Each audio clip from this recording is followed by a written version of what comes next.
ચાલો વિદ્યાર્થી મિત્રો, આજે આપણે લેક્ચર નંબર 3 ની શરૂઆત કરીએ.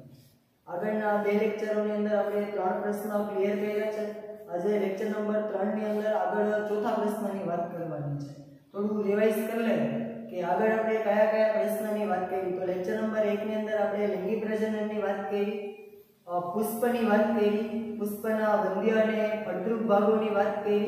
બરાબર. એનાથી આગળ લેક્ચર નંબર 2 ની અંદર આપણે પરાગાશયની વાત કરી કે ભાઈ પુકેસર છે તો પુકેસરની અંદરથી પરાગાશયનો જેટલો ભાગ છે, કેમ કે પુકેસરના 3 ભાગ જોયા હતા, યાદ હશે. કયા કયા 3 ભાગ? તો કે પહેલો પરાગાશય, બીજો યોજી અને ત્રીજો કયો ભાગ જોયો તો તંતુ. આની અંદરથી આપણે બે ભાગ વંધ્ય દર્શાવ્યા હતા. કયા કયા? તો કે તંતુ અને યોજી. અને એક ભાગ આપણે વાત કરી હતી પરાગાશયની. તો કે પરાગાશયનો એક ભાગ આપણે કાલે વાત કરી કે ભાઈ પરાગાશયનું સ્ફોટન થાય તો પરાગાશયની રચના કેવી. બરાબર. તો કે પરાગાશયની રચનાની વાત કરી કે પરાગાશયની રચના સમજાવો. તો કે પરાગાશયની રચના દ્વિખંડીય છે, પણ પરાગાશયની ઉપરના ભાગે ખાંચ છે. આ ખાંચમાંથી જો પરાગાશયનો આડો છેદ રહે, કેવો છેદ? પરાગાશયનો આડો છેદ રહે તો પરાગાશયની રચના આપણે કેટલા કોણીય દેખાય? 4 કોણીય. આથી પરાગાશયની રચના દ્વિખંડીય પ્લસ કેવી કહેવાની? ચતુષ્કોણીય. આ ઉપર શું વાત કરી? તો કે પરાગાશયની રચનાની અંદર સ્ફોટન રેખા દર્શાવી. તેનાથી જો પરાગાશયનું સ્ફોટન કરવામાં આવે અને એ છેદ સ્લાઇડ ઉપર મૂકી અને માઇક્રોસ્કોપની અંદર આપણે જોઈએ તો આપણને પરાગાશયના કેટલા સ્તર દેખાશે? 4. બરાબર. આકૃતિની ફરીથી વાત કરીએ એક વખત. તો કે પુખ્ત પરાગાશયનો મેં આડો છેદ લીધો છે. કેવો લીધો? પુખ્ત પરાગાશયનો આડો છેદ. તો કે પુખ્ત પરાગાશયનો આડો છેદ લે એટલે આપણને આવું દેખાય. તો કે કેવું? તો કે આમ તો રચના દ્વિખંડીય છે, પણ આપણે વાત કરીને પરાગાશયની અંદર એક ખાંચ છે. આ ખાંચમાંથી જો બે ભાગ પાડીએ તો આપણને રચના કેટલા કોણીય દેખાશે? ચતુષ્કોણીય. આ ચતુષ્કોણીય રચનાની અંદર તો કે 4 ખૂણા છે. આ 4 ખૂણાને શું કીધું આપણે? પરાગકોટર, કે જેની અંદર પરાગરજનું શું થશે? નિર્માણ થશે. હવે આ પરાગ જે કોટર છે આની અંદરથી તો કે પરાગરજનું નિર્માણ થશે. એટલે આ 4 કોણીય રચનાની અંદરથી તો કે પરાગરજનું નિર્માણ થાય તો આ ઘટનાને શું નામ આપવાનું? લઘુ બીજાણુજનન. એટલે આપણો નેક્સ્ટ ક્વેશ્ચન આવ્યો કે ભાઈ લઘુ બીજાણુજનનની રચના સમજાવો. પ્રશ્ન શું પૂછાય તમને? લઘુ બીજાણુજનનની રચના સમજાવો. તો કે લઘુ બીજાણુજનનની રચનાની વાત કરીએ તો સૌથી પહેલા વ્યાખ્યા યાદ રાખવાની કે પરિપક્વ પરાગાશયમાંથી પરાગરજ મુક્ત થવાની ક્રિયા. લઘુ બીજાણુજનન કોને કહેવાનું? તો કે પરિપક્વ પરાગાશયમાંથી પરાગરજ મુક્ત થવાની ક્રિયા. બરાબર. તો કે પરિપક્વ પરાગાશય છે એટલે 4 પરાગકોટરો દેખાય. કેટલા પરાગકોટરો દેખાણા આપણને? 4. ચારે 4 પરાગકોટરો ક્યારે દેખાશે? તો કે જ્યારે પરાગાશય કેવું બને? પરિપક્વ. અને એનો આડો છેદ લઈએ તો આ જે પરાગકોટર છે એની અંદરથી પરાગરજ મુક્ત થવાની ક્રિયાને શું કહેવાનું? લઘુ બીજાણુજનન. ખ્યાલ પડે છે ને? બરોબર. ફરીથી વાત કરું છું. પરિપક્વ પરાગાશય લેવાનું. કેવું લેવાનું? પરિપક્વ, કે જેની અંદર પરાગરજ કેવી થઈ ગઈ હોય? પુખ્ત થઈ ગઈ. અપરિપક્વ હશે તો પરાગરજ પુખ્ત થશે નહીં. આથી વ્યાખ્યામાં બરોબર લખવાનું કે પરિપક્વ પરાગાશયમાંથી પરાગરજ મુક્ત થવાની ક્રિયાને શું નામ આપવાનું? લઘુ બીજાણુજનન. હવે આ લઘુ બીજાણુજનનની શરૂઆત ક્યાંથી થશે? તો કે બીજાણુજનક પેશીમાંથી. એટલે આપણે આગળના પ્રશ્નમાં બીજાણુજનક પેશીની વાત કરી કે ભાઈ બીજાણુજનક પેશી કોને કહેવાય? તો કે સઘન રીતે જે કોષોનો સમૂહ સેન્ટરમાં ગોઠવાય, કેન્દ્રમાં ગોઠવાય પરાગાશયની અંદર, તો કે સઘન કોષોનો સમૂહ કેન્દ્રમાં ગોઠવાઈને જે પેશી બનાવે આને આપણે શું નામ આપીએ? બીજાણુજનક પેશી. હવે બરાબર યાદ રાખજો કે પરિપક્વ પરાગાશયમાંથી પરાગરજ મુક્ત થવાની ક્રિયા છે એ લઘુ બીજાણુજનન છે, પણ એ થાશે કેમાંથી? તો કે બીજાણુજનક પેશીમાંથી. એટલે આગળનો પ્રશ્ન યાદ કરવો કે ભાઈ બીજાણુજનક પેશીનું નિર્માણ શા માટે જરૂરી છે? બરાબર. તો કે પરાગરજ મુક્ત થવાની પ્રક્રિયા બધી કેમાંથી થાય? બીજાણુજનક પેશીમાંથી. બીજાણુજનક પેશી કોને કહેવાનો? તો કે પરાગાશયની અંદર સઘન કોષોનો સમૂહ ક્યાં ગોઠવાય? કેન્દ્રની અંદર. તો આને શું નામ આપીએ? બીજાણુજનક પેશી. ચલો આકૃતિની અંદર આપણે વાત કરીએ એટલે તમને બીજાણુજનક પેશીની ખ્યાલ પડશે. તો કે આ જે 4 કોણીય પરાગાશય છે અથવા પરાગકોટર છે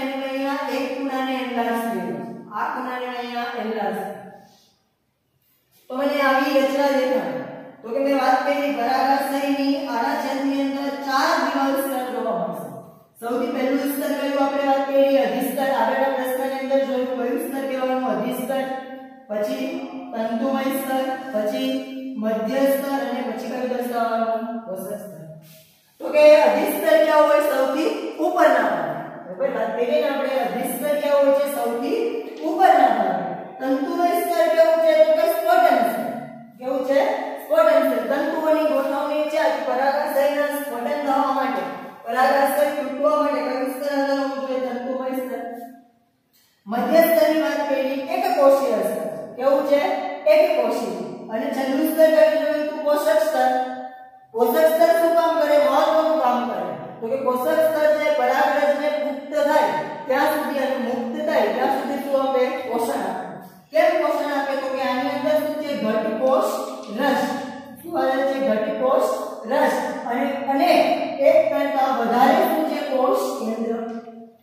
એક કરતા વધારે કોષ કેન્દ્ર અને ઘટકોષ રસ ધરાવતું પોષક સ્તર પરાગરજને શું આપે છે પોષણ. જ્યારે બાકીના 3 સ્તર છે એ શું કામ કરે તો કે રક્ષણ. આથી આ સ્તરને શું નામ આપ્યું રક્ષણાત્મક સ્તર. બરાબર આ રક્ષણાત્મક કામ કરે છે આથી આ સ્તરને રક્ષણાત્મક સ્તર કહેવાય. તો આટલી આકૃતિને હું એનાલાઇઝ કરું તો સૌથી પહેલા મને બહારની સપાટીએ કયું સ્તર દેખાશે અધિસ્તર મજબૂત હોય સૌથી બહારના ભાગે છે. એના પછી મને કયું સ્તર દેખાશે તંતુમય સ્તર એટલે પરાગાશયનું સ્ફોટન થવા માટે જવાબદાર સ્તર. એનાથી આગળ તો કે વચ્ચે કયું દેખાશે મને મધ્ય સ્તર એકકોષીય સ્તર છે. અને સૌથી અંદરના ભાગે એટલે આ જે ભાગ છે બરાબર આ કયું સ્તર છે કોષક સ્તર. ખ્યાલ પડે છે ને બરોબર. આ કયું સ્તર દર્શાવવાનું કોષક સ્તર. તો કેટલા સ્તરની વાત કરી 4. જો આડો છેદ લઈએ તો આપણને 4 સ્તર મળે. એક અધિસ્તર, બીજું તંતુમય સ્તર, ત્રીજું મધ્ય સ્તર અને ચોથું કયું દર્શાવવું કોષક સ્તર. તારી આગળ ખબર પડી તો કે ચારેય ગુણે એક શું છે બીજાણુજનક પેશી. બરાબર ચારેય કોટરોના ચારેય ગુણે એક શું દર્શાવી છે બીજાણુજનક પેશી. બીજાણુજનક પેશી એટલે શું ફરીથી કહું છું તો કે સઘન કોષોનો આખો સમૂહ પરાગાશયના કેન્દ્રમાં ગોઠવો. બરાબર સઘન કોષોનો પરાગાશયના તરુણ અને સઘન કોષોનો આખો સમૂહ કેન્દ્રમાં ગોઠવાય તો આને શું નામ આપવું બીજાણુજનક પેશી. એટલે કોષ છોડે તો શું બને પેશી. બધાને ખ્યાલ છે. તો કે 4 ને લઘુ બીજાણુજનક પેશી દર્શાવી 4 સ્તર દર્શાવે. બરાબર એક લઘુ બીજાણુજનક પેશીને આપણે આડો છેદ લઈએ એટલે આટલા ભાગને જો અહીંયા એનાલાઇઝ કરીએ તો આપણને એક લઘુ બીજાણુજનક પેશીમાં 4 સ્તર દેખાશે. બરાબર વાત કરી અધિસ્તર સૌથી બહાર, વચ્ચે તંતુમય સ્તર, એની અંદર મધ્ય સ્તર, એની અંદર કોષક સ્તર, એની અંદર એટલે આ ભાગની અંદર તો કે શું છે લઘુ બીજાણુ માતૃકોષ કે જેની અંદરથી માતૃકોષમાંથી શું થાય તો કે પરાગરજનું નિર્માણ. માતૃકોષ હંમેશા કેવો લેવાનો 2a. દ્વિતીય કેવો લેવાનો દ્વિતીય. ખ્યાલ પડે છે માતૃકોષ કેવો લેવાનો દ્વિતીય. તો જો આપણે આકૃતિની અંદર ગયા જઈએ સૌથી અંદર શું આવ્યું લઘુ બીજાણુ માતૃકોષ. લઘુ બીજાણુ માતૃકોષ કેની અંદર છે લઘુ બીજાણુજનક પેશીની અંદર. લઘુ બીજાણુજનક પેશી કેની અંદર છે તો કે પરાગકોટરની અંદર. પરાગકોટર કેમાં છે તો કે પરાગાશયમાં. જો એક પછી એક આકૃતિ જોતી જાઓ એક ક્વેશ્ચન આવશે તો બીજો નેક્સ્ટ આવી જશે. બરાબર આખી આ પાર્ટનો આધાર જ એના ઉપર છે. એક પ્રશ્ન આવે તો બીજો પ્રશ્ન જે આવી જાય. પરાગાશય કેમાં છે કુકેસરમાં. કુકેસરની આકૃતિની ફરીથી વાત કરીએ તો આવું આપણે કુકેસર જોઈએ. આટલી આકૃતિને અહીંયા એનાલાઇઝ કરી તો મને આવું દેખાડું. આટલા ભાગને અહીંયા એનાલાઇઝ કરો તો મને આવું દેખાડું. આટલા ભાગમાંથી આટલાને હું એનાલાઇઝ કરું તો મને આવું દેખાય.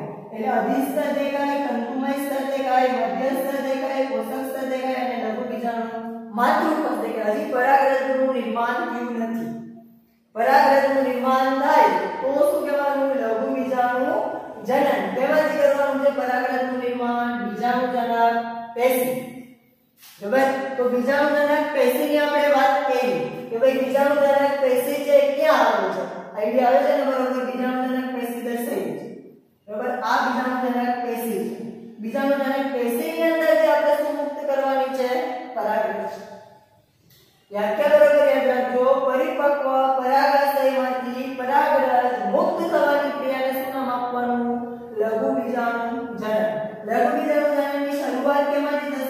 બીજાણુજનક પેશીમાંથી બીજાણુજનક પેશી એટલે શું તો કે સદ્ગન કોષોનો સમૂહ ક્યાં પડતો હોય સેન્ટર એટલે સેન્ટર વચ્ચે હવે બીજાણુજનક પેશીમાંથી પરાગરજ મુક્ત થાય બરાબર તો મુક્ત થતી પરાગરજ કેમાંથી મુક્ત થશે તો કે લઘુ બીજાણુ માતૃકોષ કેમાંથી થાય માતૃકોષમાંથી માતૃકોષ કેવો લેવાનો 2m એટલે બરોબર યાદ રાખજો કે બીજાણુજનક પેશીમાંથી આ પરાગરજ મુક્ત થવાની પ્રક્રિયા છે કઈ ક્રિયા દ્વારા થશે અર્ધીકરણ કઈ પ્રક્રિયા દ્વારા થાય અર્ધીકરણ બધાને ખ્યાલ છે બરાબર ચેપ્ટર નંબર 8 અને ચેપ્ટર નંબર 10 બંનેની અંદર આપણે સમવિભાજન અને અર્ધીકરણ આવી બે ક્રિયાની વાત કરી 11મા ધોરણની અંદર અર્ધીકરણ કોને કહેવાનું તો શોર્ટકટમાં યાદ રાખવાનું એકમાંથી બે બને તો સમવિભાજન એકમાંથી ચાર બને તો અર્ધીકરણ બરાબર એકમાંથી અડધું બને તો સમવિભાજન અડધાનું અડધું બને તો અર્ધીકરણ તો હવે બરાબર યાદ રાખજો બીજાણુજનક પેશીમાંથી પરાગરજ મુક્ત થવાની પ્રક્રિયા કઈ ક્રિયા દ્વારા થાય અર્ધીકરણ તો આપણે વ્યાખ્યા એમ લખવાની કે પરિપક્વ પરાગાશયમાંથી અર્ધીકરણ દ્વારા પરાગરજ મુક્ત થવાની પ્રક્રિયા શું કહેવાય લઘુ બીજાણુજનક વ્યાખ્યા આવી રીતે લખવાની બરાબર પ્રશ્ન પૂછાય તો વ્યાખ્યા શું લખવાની પરિપક્વ પરાગાશયમાંથી અર્ધીકરણ દ્વારા પરાગરજ મુક્ત થવાની પ્રક્રિયા આને શું કહેવાનું લઘુ બીજાણુજનક હવે જોજો તો કે બીજાણુજનક પેશીમાં અર્ધીકરણ થાય એટલે અર્ધીકરણ દ્વારા પરાગ ચતુષ્કોનું નિર્માણ થાય ચતુષ્ક એટલે કેટલા ચાર એક અર્ધીકરણ થવા માટે બે શું થવા જોઈએ સમવિભાજન આપણને ખ્યાલ છે બરાબર એક અર્ધીકરણ થાય તો બે સમવિભાજન થવા જોઈએ તો પરાગ ચતુષ્કોનું નિર્માણ કેમ થાય તો કે પરાગ માતૃકોષનું લઈ લો એટલે આટલા કોષનું અહીંયા લઉં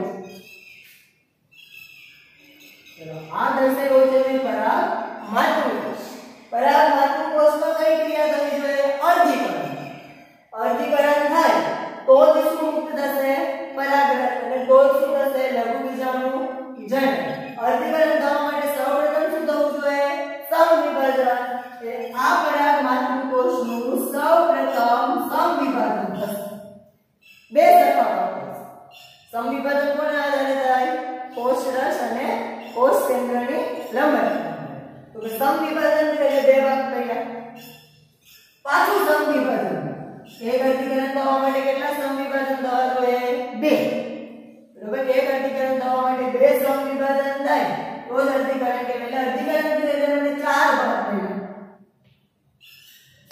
ચાર કોષ મળ્યા આને હું શું નામ આપું પરાગ ચતુષ્ક શું નામ આપું પરાગ ચતુષ્ક તો બરાબર યાદ રાખજો બીજાણુજનક પેશીમાં અર્ધીકરણ થાય તો કોનું નિર્માણ થશે પરાગ ચતુષ્ક આ પરાગ ચતુષ્કનું નિર્માણ થઈ ગયા પછી હવે તો આ ચારે કોષ મુક્ત રીતે કામ કરે તો મને આની અંદરથી ચાર કોષ મળશે કેટલા કોષ મળશે ચાર આ ચારે ચાર કોષ છે આપણી શું છે મુક્ત પરાગરજ તેની આકૃતિ મેં ડ્રો કરી આ ભાગની મને અંદાજ કરી દો તો જો દરેક માતૃકોષ છે દરેક માતૃકોષ એ કેવો છે 2m સમવિભાજન હંમેશા કેવા કોષમાં થશે એવું આપણે 2m તો દરેક માતૃકોષમાં સૌપ્રથમ સમવિભાજન શું થયું સમવિભાજન એટલે બે ભાગ પડ્યા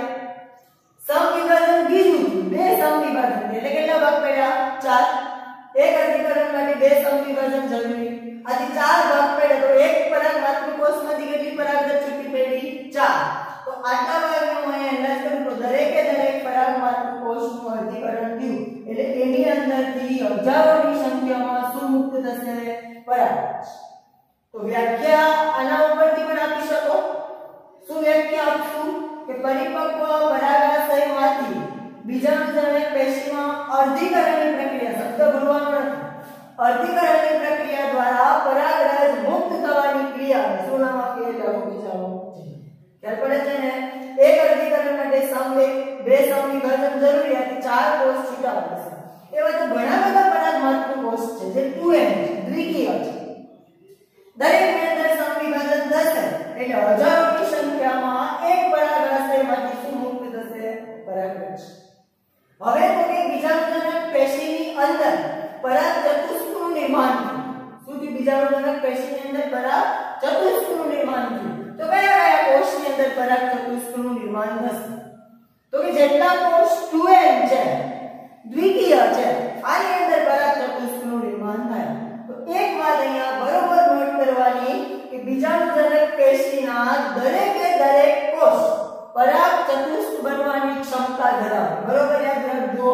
બીજાણુજનક પેશીના દરેકે દરેક કોષ પરાગચતુષ્ક બનવાની ક્ષમતા ધરાવે. કઈ પ્રક્રિયા દ્વારા?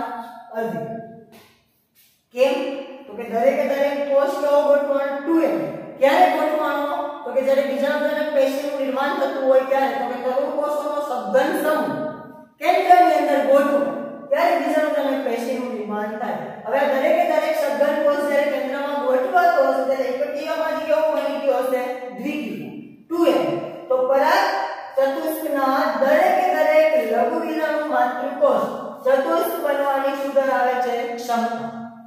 હવે તો કે આ લઘુ બીજાણુ માતૃકોષને કે જે પરાગચતુષ્ક બનવાની ક્ષમતા ધરાવે, બરોબર, એને PMC શું કહેવાનું? PMC pollen grain mother cell. પૂરું નામ પૂછાય છે.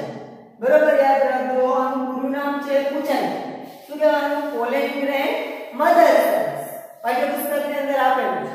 બરોબર, પોલેન ગ્રેન મધર સેલ્સ અથવા પોલેન ગ્રેન માઇક્રોગેમેટ્સ મધર સેલ્સ.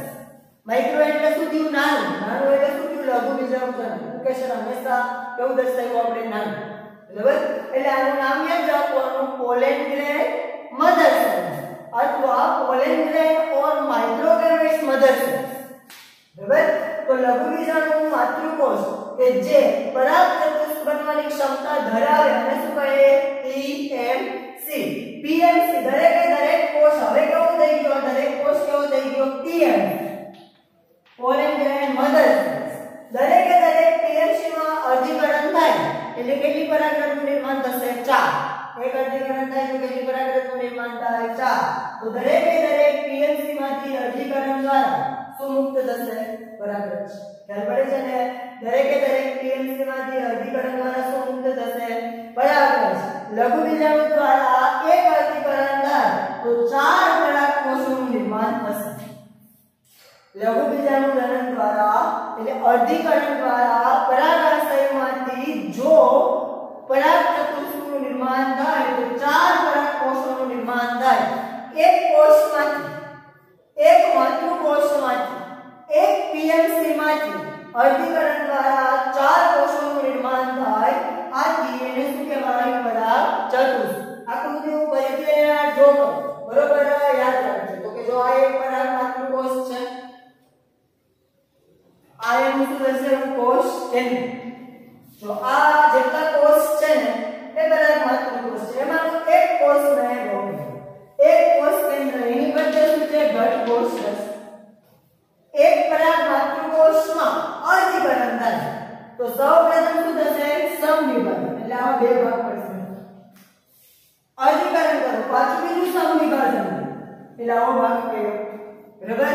હવે બરોબર યાદ રાખજો કેટલા કોષનું નિર્માણ થયું? 4.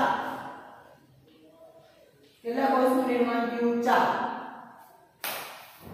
4 કોષનું નિર્માણ થયું. ચારે 4 કોષ મુક્ત રીતે શું છે?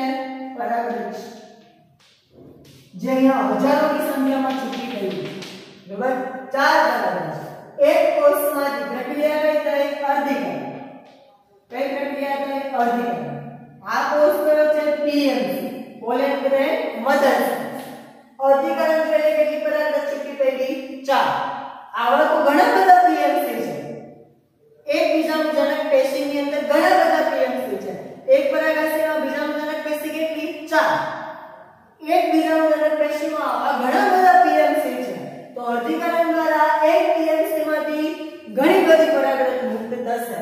આથી બરોબર યાદ રાખવાનું લઘુ બીજાણુજનનીમાંથી હજારોની સંખ્યામાં પરાગરજ મુક્ત થશે. બરાબર, ઘણી બધી હજારોની સંખ્યાની અંદર મુક્ત થશે. મુક્ત ક્યારે થાય? તો કે જ્યારે પરાગાશય પરિપક્વ બની જાય પછી શુષ્ક બને એટલે એનું સ્ફોટન થાય. કયા સ્તર દ્વારા? તંતુમય સ્તર દ્વારા સ્ફોટન થશે એટલે એની અંદરથી પરાગરજ મુક્ત થશે.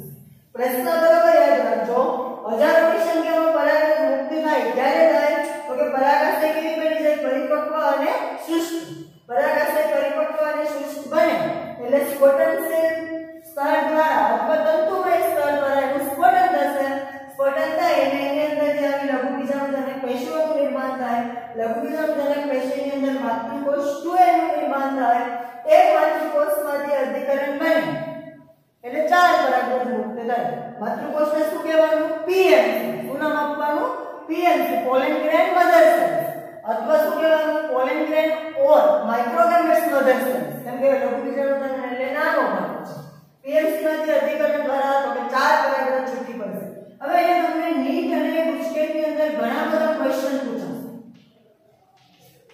કેવા કેવા પ્રશ્ન પૂછાશે તો કે ઘઉંના 100 દાણાના નિર્માણ કરવા માટે કેટલા અર્ધીકરણ જરૂર બરાબર અથવા 200 પરાગરજ મુક્ત કરવા માટે અર્ધીકરણની સંખ્યા કેટલી આપણે શું યાદ રાખવાનું એક અર્ધીકરણ થાય તો કેટલી પરાગરજ છૂટી થાય 4 એક અર્ધીકરણ થાય તો કેટલી પરાગરજ છૂટી થાય 4 પછી જોવાનું કેટલી પૂછે છે બરાબર 200 ઘઉંના દાણાનું નિર્માણ કરવું તો પરાગરજ કેટલી જોઈએ 200 તો કેટલા અર્ધીકરણ છે અથવા તમારે આમ કરવાનું કે એક અર્ધીકરણ થાય એટલે 4 બે થાય એટલે તો કે 8 એવી અને અર્ધીકરણની સંખ્યા છે એ તમારે તો કે ગણવું હવે બરોબર જો એ પ્રશ્ન છે ને બે ટાઈપના પૂછે છે એક પરાગરજની સંખ્યા પૂછે છે અને અર્ધીકરણની સંખ્યા પરાગરજની સંખ્યા પૂછે તો સીધું સિમ્પલ છે 1 માંથી 4 તો કેટલા કે પણ અર્ધીકરણ પૂછે ત્યારે જોજો બરાબર ભૂલ ના એટલે બે ક્લિયર પ્રશ્નનો અહીંયા તો કે આપણે વાત કરવાની છે ઘણા બધા પ્રશ્નો છે પૂછાશે બિલકુલ મટીરીયલ તમને આપશું એની અંદર પણ આવા લોટો પ્રશ્ન છે બરાબર નીટના મટીરીયલની અંદર સોલ્વ કરજો આપણી એપ્લિકેશનની અંદર પણ આવા ઘણા બધા પ્રશ્નો છે એ મૂક્યા છે બરાબર આપણી એપ છે એની અંદર સ્ટડી મટીરીયલની અંદર આવા ઘણા પ્રશ્નો છે ભાઈ પરાગરજનું નિર્માણ કરવા માટે કેટલા અર્ધીકરણ જરૂરી આટલા પરાગરજના નિર્માણ માટે કેટલા અર્ધીકરણ થવા જોઈએ એક અર્ધીકરણ થાય તો કેટલી પરાગરજ છૂટી પડે અથવા તો 5 અર્ધીકરણ થાય તો કેટલી પરાગરજ છૂટી પડે આપણે શું યાદ રાખવાનું એક અર્ધીકરણ થશે એટલે 4 પરાગરજ થશે ખ્યાલ પડી ગયો છે બધાને ચલો ફરીથી આખો પ્રશ્ન એક વખત રિવાઇઝ કરો કે ભાઈ લઘુબીજાણુ જનન એટલે શું બરાબર લઘુબીજાણુ જનન કોને બરોબર યાદ રાખજો પરિપક્વ પરાગાશયમાંથી અર્ધીકરણ દ્વારા પરિપક્વ પરાગાશયમાંથી અર્ધીકરણ દ્વારા પરાગરજ છૂટી પડવાની પ્રક્રિયા અથવા પરાગરજ મુક્ત થવાની ક્રિયાને શું કહેવાનું લઘુબીજાણુ જનન લઘુબીજાણુ જનનની શરૂઆત ક્યાંથી થશે બીજાણુજનક પેશીમાં બીજાણુજનક પેશી એટલે શું તો કે તરુણ કોષોનો સઘન સમકેન્દ્રમાં ગોઠવાય તો આને આપણે બીજાણુજનક પેશી કીધી છે એક પરાગ કોટરની અંદર એક બીજાણુજનક પેશી છે આથી 4 પરાગ કોટર છે તો કેટલી બીજાણુજનક પેશી થઈ 4 પ્રત્યેક બીજાણુજનક પેશીની ઉપર કેટલા સ્તર છે 4 પહેલું સ્તર અધિસ્તર તંતુમય સ્તર મધ્ય સ્તર અને કોષક સ્તર એક બીજાણુજનક પેશીને આપણે એનાલાઇઝ કરી તો એની અંદર ઘણા બધા શું છે લઘુબીજાણુ માતૃકોષ એને આપણે શું નામ આપીએ પીએમસી શું કહેવાનું પોલેન ગ્રેન મધર સેલ્સ બરાબર પોલેન ગ્રેન મધર સેલ્સ એક લઘુબીજાણુજનક પેશીની અંદર ઘણા બધા પીએમસી છે દરેકે દરેક પીએમસી કેવો છે 2A દ્વિતીય આજે અર્ધીકરણની પ્રક્રિયા છે એમાં શક્ય બનશે દરેકે દરેક માતૃકોષ દરેકે દરેક પીએમસી તો કે પરાગ ચતુષ્ક બનાવવાની શું ધરાવે છે ક્ષમતા એક પીએમસી માંથી એક અર્ધીકરણ થાય એટલે 4 પરાગરજ મુક્ત થાય પણ એક અર્ધીકરણ થવા માટે બે શું જરૂરી સમવિભાજન ભૂલવાનું બરાબર એટલે સૌપ્રથમ એનું એક સમવિભાજન થશે એટલે બે બનશે પછી બીજું સમવિભાજન થશે એટલે કેટલું બનશે 4 આથી યાદ રાખવાનું લઘુબીજાણુ જનન દ્વારા 4 કોષનું નિર્માણ થાય તો આ ઘટનાને આ આકૃતિને શું નામ આપીએ પરાગ ચતુષ્ક તરીકે ઓળખીએ શું કહીએ પરાગ ચતુષ્ક એટલે આકૃતિમાં પૂછે કે ભાઈ આકૃતિ શું છે તો કે પરાગ ચતુષ્ક એક કોષ સિંગલ લાઇન તો આ કોષ કયો છે પીએમસી પોલેન ગ્રેન મધર સેલ એક સમવિભાજન થયું એટલે બે કોષ બન્યા બીજું સમવિભાજન થયું એટલે 4 બન્યા ચારે કોષનું શું નામ આપવાનું પરાગ ચતુષ્ક કહેવાનું ચારેય પરાગ ચતુષ્કમાંથી એક એક પરાગ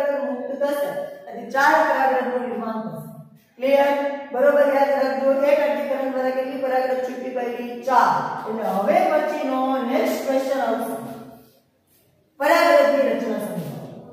બરાબર, હવે પછીનો નેક્સ્ટ ક્વેશ્ચન આવશે પરાગરજની રચના સમજાવો. જો સૌપ્રથમ આપણે પુંકેસર જોયું. બરાબર, પુંકેસરની અંદર પરાગાશયની રચના જોઈ. પરાગાશયની રચનામાં આપણે શું બીજાણુજનક પેશી જોઈ. બીજાણુજનક પેશીમાંથી કયો ક્વેશ્ચન જોયો? બીજાણુ લઘુ બીજાણુ જનનની પ્રક્રિયા. લઘુ બીજાણુ જનન થયું એટલે એક માત્ર કોષમાંથી કેટલી છૂટી પડી?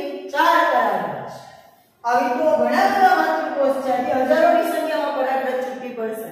એટલે હવે પછી આવશે પરાગરજની રચના સમજાવો. બરાબર, હવે પછી આવશે પરાગરજની રચના સમજાવો. પરાગરજની રચના છે આપણા માટે આઈએમપી ક્વેશ્ચન છે. બરાબર, લાસ્ટ ટાઈમ બોર્ડની અંદર પૂછાયેલો પ્રશ્ન કે પરાગરજની રચના સમજાવો. હજારોની સંખ્યાની અંદર પરાગરજ મુક્ત શા માટે થાય? તો કે પીએમસી ઘણા બધા છે, આથી હજારોની સંખ્યામાં પરાગરજ મુક્ત થશે. આગળના બંને ક્વેશ્ચન તમે સ્ટેટ નોટની અંદર ઉતારી નાખો. આ પણ પ્રશ્ન સ્ટેટ નોટની અંદર તમારે ઉતારવાનો છે. એટલે આજનો હોમવર્કનો પ્રશ્ન છે તે હું તમને લખી દઉં છું. તમારે આ પ્રશ્ન પણ સ્ટેટ નોટની અંદર ઉતારવાનો છે અને પાઠ્યપુસ્તકની અંદર તમારે બરોબર અંડરલાઈન કરવાનો છે. બરોબર, ચલો આજના હોમવર્કનો પ્રશ્ન એટલે આજનો પહેલો પ્રશ્ન કે ભાઈ લઘુ બીજાણુ જનનની પ્રક્રિયા સમજાવો. બરોબર, લઘુ બીજાણુ જનનની ક્રિયા સમજાવો. આકૃતિ છે આની અંદર બધી દોરવાની છે. બરાબર, આકૃતિ આની અંદર બધી દોરવાની છે 1 2 અને 3. છેલ્લે તો કે હજારોની સંખ્યામાં શું મુક્ત થઈ છે? પરાગરજ. ક્લિયર? તો આજનો પ્રશ્ન બરોબર યાદ રાખવાનો, લઘુ બીજાણુ જનનની પ્રક્રિયા સમજાવો. હવે પછીનો નેક્સ્ટ ક્વેશ્ચન આવશે પરાગરજની રચના સમજાવો. જે આપણા માટે શું છે? આઈએમપી ક્વેશ્ચન છે. બરાબર, પરાગરજની રચના સમજાવો એ આપણા માટે તો કે આઈએમપી ક્વેશ્ચન છે. ચલો રેડી, આજનો ટોપિક છે એ પૂરો થયો છે. આજનો પ્રશ્ન છે એ પૂરો થયો છે. લઘુ બીજાણુ જનનની પ્રક્રિયા સમજાવો. ચલો ઓકે.